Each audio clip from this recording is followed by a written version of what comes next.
बिस्मिल्लाहिर्रहमानिर्रहीम। नाज़रीन अस्सलाम वालेकुम, मैं हूँ आपका मेज़बान साबिर शाकिर। आज ज़रा कुछ गुफ्तगू करते हैं इंडिया के बारे में, कश्मीर के बारे में और इंडिया के अंदर क्या सूरत हाल है। और सूरत हाल काफ़ी संगीन होती जा रही है। बज़ाहिर तो कहने को कहा जा रहा है कि जनाब नॉर्मलाइजेशन की तरफ जा रहा है और वहाँ पे सहूलतें बहाल की जा रही हैं, लेकिन नहीं, वहाँ पे हालात मज़ीद ख़राब हो रहे हैं। और वो ये है कि रमज़ानुल मुबारक होने के बावजूद घर घर तलाशी, छापे मारे जा रहे हैं, गिरफ़्तारियाँ की जा रही हैं और लोगों को दुनिया से रुखसत भी किया जा रहा है, शहीद भी किया जा रहा है और मासूम लोगों को मारा जा रहा है। और ये कौन कर रहा है? ये भारत की सिक्योरिटी फोर्सेस कर रही हैं, कोई और नहीं कर रहा। और इसलिए जो वहाँ से हमें मैसेजेस आ रहे हैं, टेलीफोन आ रहे हैं, पैगामात आ रहे हैं, वो ये कहते हैं कि जितना भी यहाँ पे, क्योंकि इंडिया बहुत बुरे तरीके से फंस चुका है, इसलिए वो अब पाकिस्तान से मुज़ाकरात की भीख मांगेगा और मजबूर होगा पाकिस्तान से मुज़ाकरात करने के लिए।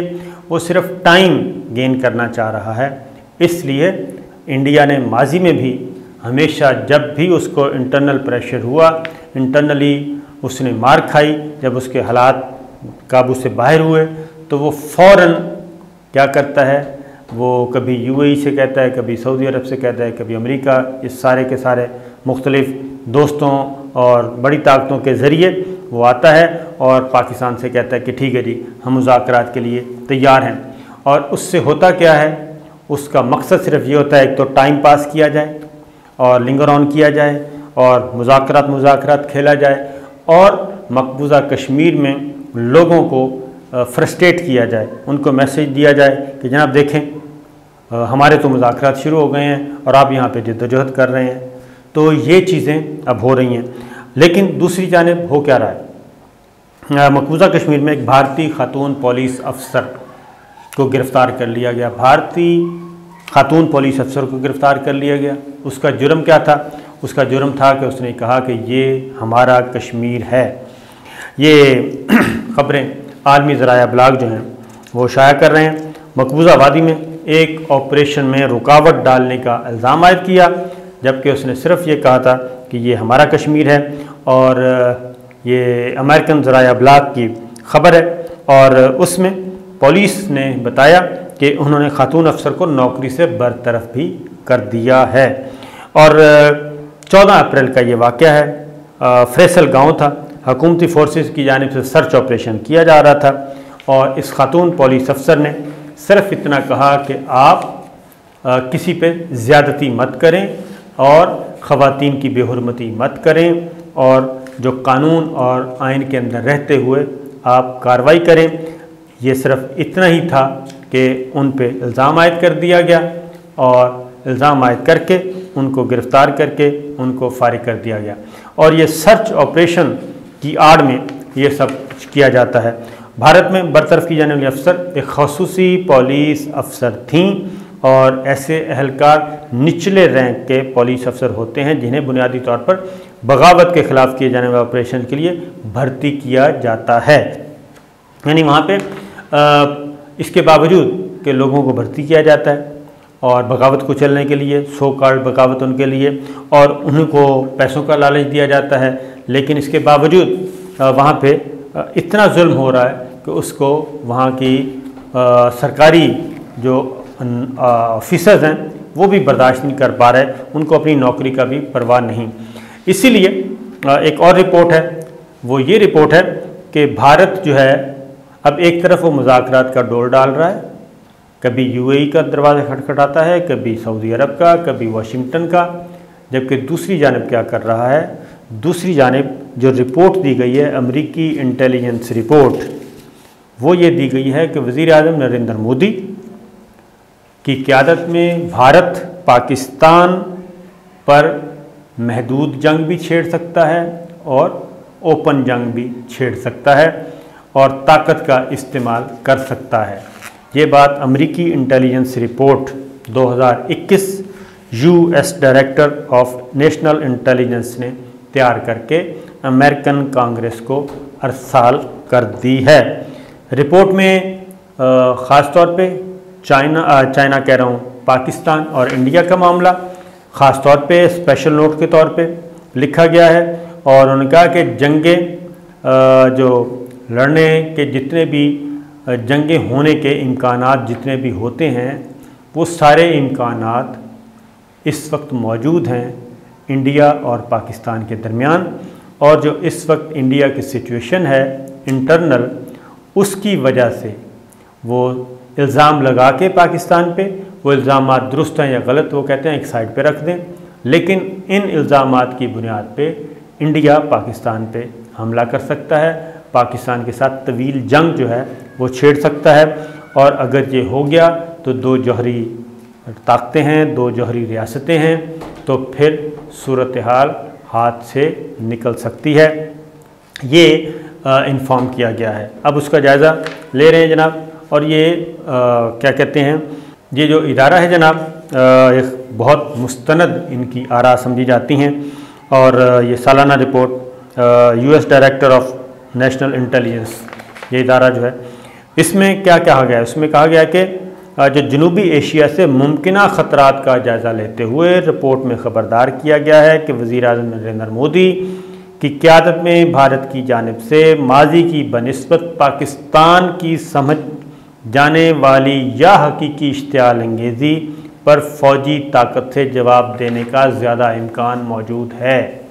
ये है वो बात। और ये बात दिल को इसलिए लगती है कि मकबूजा कश्मीर की सूरत हाल बहुत ख़राब, और उधर अब पाकिस्तान के मामला देख लें। अफ़गानिस्तान में ज़ाहिर है अफ़गानिस्तान से जो इनख़ला का सिलसिला फ़ैसला किया गया है, वहाँ पे ये बात बहुत ज़्यादा इम्कान है कि वहाँ पे अफ़गान तालिबान जो हैं वो सर्वाइव करेंगे और उनको हुकूमत मिल सकती है। तो ये भी एक है। फैटफ वाले मामले को भी देखें, वो भी तलवार लटकाई हुई है। तो ये सारी चीज़ों को अगर आप देखते रहेंगे तो पाकिस्तान को अंडर प्रेशर रखने के लिए ये इंटेलिजेंस रिपोर्ट जो है इसको इग्नोर नहीं करना चाहिए। फिर दूसरी जानिब भारत का सूरत हाल क्या है? एक तरफ ये यकदम जो तब्दीलियाँ आई हैं इंडिया के मिजाज में, इंडिया के रवैये में, ये बड़ी हैरान कुन है। और ये बिल्कुल सही श्रीनगर वाले कह रहे हैं और बाकी भी जो जी शऊर हैं वो ये कह रहे हैं कि जितनी मुसीबत इंडिया के अंदर आती है तब वो मुज़ाकरात की तरफ दौड़ता है, अदरवाइज़ नहीं दौड़ता। और जैसे सूरत हाल नॉर्मल हो जाती है तो फिर उसके बाद वो समझता है कि बस ठीक है जी, अब मामला ख़त्म। अब दूसरी जानिब कोरोना की वजह से दिल्ली में क्या सूरत हाल है? 50% से ज़्यादा की, महाराष्ट्र में 50% प्लस हो चुका है कोरोना के मरीज़, positivity rate 2 lakh daily corona के पॉजिटिव केस आ रहे हैं इंडिया में, और वहाँ के हालात सूरत हाल बेकाबू। अब क्या हो रहा है? नई दिल्ली के हस्पतालों और कब्रिस्तानों में गुंजाइश नहीं रही, कम पड़ गई है, इतनी लाशें आ रही हैं। और ये हम नहीं कह रहे, ये आलमी ज़राए अबलाग की रिपोर्ट है, मुख्तलिफ ज़राए अबलाग जो हैं उनकी रिपोर्ट है, पाकिस्तान की रिपोर्ट नहीं है। भारत में वो कहते हैं जी कि रॉयटर्स के मुताबिक भारत में लगातार तीसरे दिन कोरोना के 2 लाख से ज़ायद केसेस आए और 24,000 से ज़ायद केसेस नई दिल्ली में आए 24 घंटों में 24,000। और वहाँ पे सिचुएशन ये है कि वहाँ का जो वज़ीर आला हैं अरविंद केजरीवाल, उन्होंने कहा है कि सूरत हाल इंतहाई परेशान कुन है और ऑक्सीजन की सप्लाई भी कम पड़ गई है और हर 4 में से 1 शख्स का टेस्ट मुस्बत आ रहा है। हर 4 में से 1, यानी 25% सिर्फ दिल्ली का रेट है। और इधर दिल्ली में जो सूरत हाल है वह कब्रिस्तानों में अमवात सैकड़ों की तादाद में हो रही हैं, और न सिर्फ अमवात सैकड़ों की तादाद में हो रही हैं बल्कि जो गोरकन को इन्होंने कोड किया मोहम्मद शमीम, उसने कहा कि हमें गुंजाइश न होने की वजह से लोगों को तदफीन से मना करना पड़ रहा है, यानी तदफीन भी नहीं हो पा रही, कब्रें कम, कब्रिस्तानों में जगह कम। और यही काम जो हिंदू हैं उनकी जो जलाए जाने का जो सिलसिला है उसके लिए भी लकड़ियाँ कम पड़ रही हैं और स्टाफ कम पड़ गया है। वो सारा प्रोसेस एक तरह से रुका हुआ है और एक इमरजेंसी है। तो ये इंडिया की सूरत हाल है। तो जब ये सारी सिचुएशन होगी, फिर उधर सिखों का मामला, किसानों का मामला वो बदस्तूर मौजूद है। लिहाजा ये बात जहन में रखनी चाहिए कि ये है वो इंडिकेटर्स जिसकी वजह से इंडिया जो है वो दौड़ दौड़ के आ रहा है। अब ज़रा सूरत हाल एक और भी जायज़ा ले लें, और वो सूरत हाल है अमेरिका ने रूस पर पाबंदियाँ लगा दी, 10 सिफारतकारों को मुल्क छोड़ने का हुक्म दे दिया। और हुआ ये कि जो बाइडन इंतज़ामिया ने ये इल्ज़ाम आयद किया है कि जो इलेक्शन हुए, सदारती इलेक्शन अमेरिका के, उसमें इन्वॉल्व हैं रूस की इंटेलिजेंस एजेंसीज़ और रूस के इदारे। लिहाजा 10 सिफारतकारों को मुल्क बदर करने का हुक्म दे दिया, रूसी कंपनियों पे पाबंदी आयद कर दी और उन्होंने कहा कि हमारे इलेक्शन को मनवर किया गया, डाटा हैक करने की कोशिश की गई और हसास डाटा हासिल करने की कोशिश की गई जो कि अमेरिका की सलामती के मुनाफी था और उसमें रूस मुलव्विस है। 6 रूसी कंपनियों पर पाबंदियाँ भी लगाई गई हैं। इन पाबंदियों के साथ साथ 32 अफराद और इदारों पर पाबंदियाँ आयद कर दी गईं जिन पर गुज़श्ता बरस सदारती इंतखाब में मुदाखलत और गुमराह कुन मालूमात फैलाने का इल्ज़ाम है। जबकि अमेरिका ने क्रीमिया पर रूस के कब्ज़े से वाबस्ता 8 अफराद और इदारों पर भी पाबंदियाँ आयद की। ये 10 सिफारतकार रूसी इंटेलिजेंस सर्विसेज के इसमें नुमाइंदे भी शामिल हैं, यानी कि रूसी इंटेलिजेंस के लोग भी शामिल हैं। रूस ने क्या किया, अच्छा इसमें पाकिस्तानी एजेंसियां भी, पाकिस्तानी एजेंसियां कह रहा हूँ, पाकिस्तानी कंपनियों के मालिकान पाकिस्तानी शहरी भी शामिल हैं, जिसमें मोस्टली ज़्यादातर का ताल्लुक़ कराची से है और वो भी इन्हीं रूसी कंपनियों में काम करते थे या रूसी कंपनियों से मुंसलिक थे। लिहाजा इनडायरेक्टली उन्होंने पाकिस्तानी कंपनियों पे भी इल्ज़ाम आयद किया और उन पर भी पाबंदियाँ आयद कर दी गई हैं। उसके जवाब में रूस के वज़ीर ख़ारजा आए और उन्होंने भी अमेरिका के 10 सिफारतकारों पर पाबंदी आयद कर दी और उनको मुल्क बदर करने का हुक्म दे दिया। और उन्होंने कहा कि जो अमेरिका है वो होश के नाखन ले और कशीदगी को इतना ही बढ़ाए जितना कि वो बर्दाश्त कर सकता है। और अब सूरत हाल मज़ीद क्या कहना चाहिए, वो कहते हैं हम बर्दाश्त नहीं करेंगे, बहुत हो गया, अब तुर्की बतुर्की जवाब देंगे अमेरिका को। और यही किया। और दूसरी जानिब एक और भी बात कि जो बाइडन ने, अमेरिकी सदर ने रूसी सदर पुतिन को फ़ोन किया और उन्हें कहा कि अभी हम रियायत कर रहे हैं, अभी हम नरमी कर रहे हैं, अगर आप लोग बाज ना आए तो इससे भी ज़्यादा सख्त पाबंदी आयद की जाएंगी। साथ ही जो बाइडन ने किसी तीसरे मुल्क में रूसी सदर से कहा कि मुलाकात कर ली जाए ताकि जो मामलात हैं वो आगे बढ़े जाएं। अब मैं आपको ये बता दूं कि इन पे क्यों रूस पे ये उस्ताद आन पड़ी है।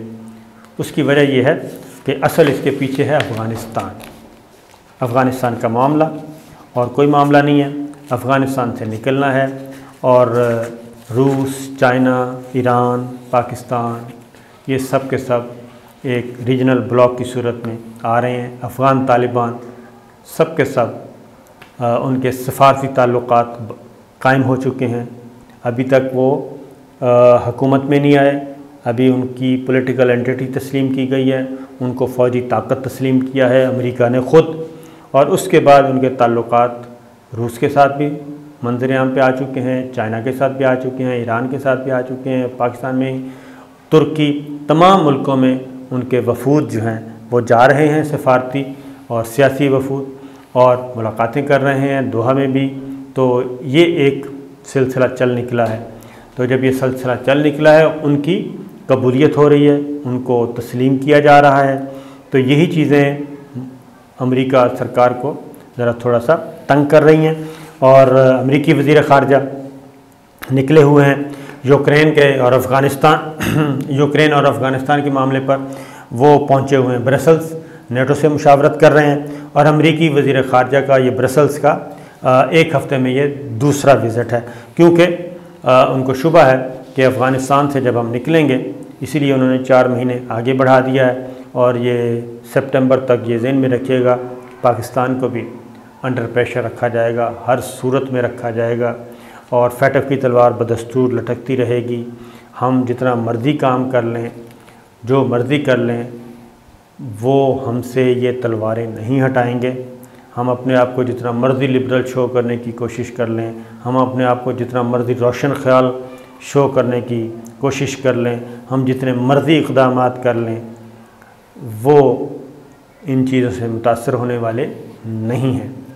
और बजाय इसके कि हम दाखिली इंतशार और खाना जंगी का शिकार हों, बेहतर है कि हमें ज़रा थोड़ा सा स्टैंड लेना चाहिए और लीडरशिप को अल्लाह ताला पे भरोसा करना चाहिए। मेरा ख़्याल है पाकिस्तान की क़यादत को तो अल्लाह ताला रास्ते ख़ुद ब खुद निकाल देता है अगर आप हक़ पर हैं, और अगर आप हक़ पे नहीं हैं तो फिर ज़ाहिर है तो दबने की ज़रूरत होती नहीं है।